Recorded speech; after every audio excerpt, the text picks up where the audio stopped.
Hello friends, welcome back. हम लोग word wizard innovations and mobility limited के बारे में बात करेंगे कि ये कंपनी में क्या इसके फंडामेंटल्स हैं, क्या इसके कुछ चीज़ें ठीक हैं कि नहीं हैं, और थोड़ा सा एक स्विंग टाइप का कोई इन्वेस्टमेंट बनता है कि नहीं बनता है। तो इसलिए हम लोग इस कंपनी के बारे में बात करते हैं। चलिए थोड़ा सा इसके बारे में जान लेते हैं कि क्या ये कंपनी कैसी और क्या इसके अच्छे चीज़ें रहेंगी और क्या हम लोग को इसमें ट्रेड करके चलना है क्या नहीं। तो हम लोग जानते हैं कि ये कंपनी कैसी है कैसी नहीं है। तो देखिए, इस कंपनी का भी जो करंट प्राइस चल रहा है 54.97 रुपये चल रहा है अभी कंपनी का। तो कंपनी की प्राइस अभी इतनी चल रही है। हाँ, तो ये कंपनी जो है ये word wizard innovation and mobility, इसकी जो करंट प्राइस चल रही है, कंपनी की जो करंट प्राइस आप देख लें यहाँ पे 54.97 रुपये चल रही है, जो कि अभी काफ़ी लोवेस्ट प्राइस पे अपने को मिल रहा है। यहाँ से मुझे एक स्विंग अगर जो लेना होगा तो मैं यहाँ से 60 रुपये के लिए ज़रूर एक स्विंग के लिए मैं ट्राई कर सकता हूँ, जहाँ से मुझे 60 रुपीज़ का एक प्राइस यहाँ से मिलते हुए दिखेगा। तो थोड़े से और इसके फंडामेंटल्स वगैरह के बारे में बात करते हैं कि क्या इसके फंडामेंटल्स ठीक हैं कि नहीं है।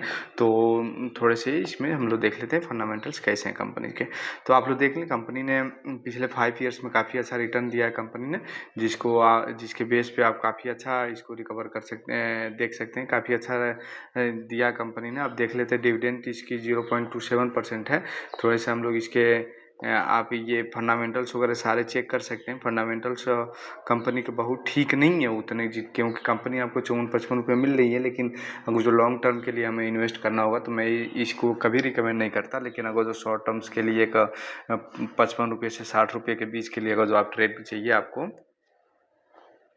अभी कंपनी 55 रुपीज़ चल रही है। यहाँ से आपको अगर जो 60 रुपीज़ के लिए ट्रेड चाहिए आपको, तो यहाँ तक के लिए तो डेफिनेटली आप ले सकते हैं। लॉन्ग टर्म के लिए तो मैं रिकमेंड नहीं करूँगा, क्योंकि फंडामेंटल्स कुछ मुझे कंपनी के ज़्यादा अच्छे नहीं दिख रहे हैं।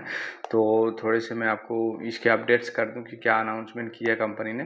तभी कंपनी के बोर्ड्स मीटिंग हुई है, आप जाके इस बोर्ड मीटिंग को डिटेल में भी पढ़ सकते हैं कि कंपनी के क्या बोर्ड मीटिंग रहा है और क्या इसके रिस्पॉन्स रहे, इसकी कई डिटेल्स में जाके आप पढ़ सकते हैं। टेक्निकल्स पे थोड़ा सा हम लोग बात कर लें तो देख लें आप टेक्निकल्स। अभी मैंने कहा कि पिछले 5 सालों में कंपनी ने काफ़ी अच्छा रिटर्न दिया, उसके बिहाफ पे तो कंपनी ठीक है। और 2 ईयर्स में थोड़ा सा ज़रूर नेगेटिव रही है। 1 ईयर्स में भी कंपनी के अच्छे रिटर्न्स रहे, 6 मंथ्स में नहीं अच्छे रहे, लेकिन 3 मंथ्स में ज़्यादा अच्छे रहे, 1 मंथ्स में अच्छे नहीं रहे। मीन्स कि ये कि लॉन्ग टर्म में कंपनी ने काफ़ी अच्छा परफॉर्मेंस किया है, छोटे टर्म पे थोड़ा सा कम अच्छे परफॉर्मेंस किए, क्योंकि कंपनी बहुत कम में मिल रही है। डेफिनेटली से मैं अगर बात करूँ आप लोगों को, तो देखिए जो कंपनी ने बैक डे यानी फ्राइडे का जो कंपनी का डेज रोल लगा था 53.72 रुपीज़ का लगा था, और जो कंपनी ने उस दिन का ओपनिंग करी थी 54.16 पे, और कंपनी की जो क्लोजिंग हुई है 54.97 पे, और उस दिन कंपनी ने हाई लगाया 55.585 रुपीज़ का कंपनी ने उस दिन का हाई लगाया था। ठीक है, थोड़ा सा फंडामेंटल्स टेक्निकल्स में हो गए, और फंडामेंटल्स में जान लेते हैं हम लोग कि कंपनी के रिजल्ट्स कैसे हैं। तो कंपनी के मैं थोड़ा सा क्वार्टरली रिजल्ट्स के बारे में बात करूं, तो देख लें आप क्वार्टरली रिजल्ट्स क्या कह रहे हैं कंपनी के। तो प्रॉफिट्स में आ जाए हम लोग, प्रॉफिट्स में क्या कह रहे हैं कंपनी के।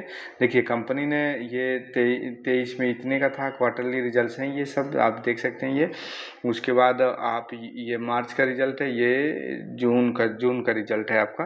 2.30 करोड़ की कंपनी की प्रॉफिट्स में ही, कंपनी निगेटिव में नहीं है। कंपनी सबसे अच्छी बात है कि कंपनी किस में चल रही है, कंपनी प्रॉफिट में चल रही है, निगेटिव में नहीं है कंपनी लॉस में नहीं चल रही है, कंपनी प्रॉफिट में चल रही है, जो कि एक अच्छा साइन है कहीं ना कहीं। अब थोड़े से इसके एनुअल रिजल्ट्स के बारे में देख लेते हैं हम लोग कि एनुअल क्या रिजल्ट रहे हैं कंपनी के।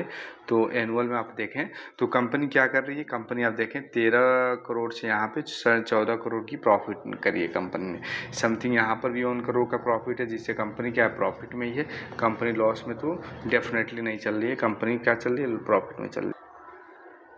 हाँ, तो कंपनी क्या चल रही है, यहाँ पे प्रॉफिट में ही कंपनी चल रही है।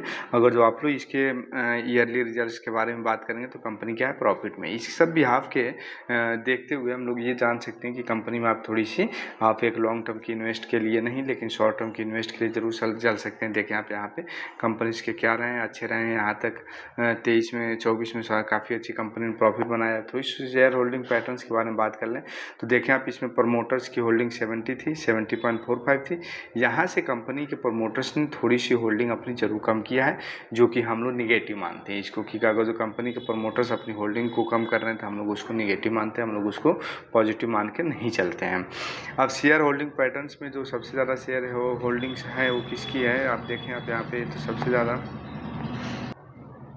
तो देखिए कंपनी की तो शेयर होल्डिंग पैटर्न्स में आप देखें तो कोई यतिन संजय गुप्ते हैं जिनके पास इतने परसेंट की 5.48% की है, और गुड़गांव मार्ट इंडिया लिमिटेड के पास कितने 10.78% की है, एवास बिजनेस प्राइवेट लिमिटेड के बारे में 8.55 की है, और Wadia solution India private limited के पास 3.85% की होल्डिंग इन लोगों के पास है। अब क्या कब की है ये, क्वार्टरली 24 की देख लें आप, जून 24 की है।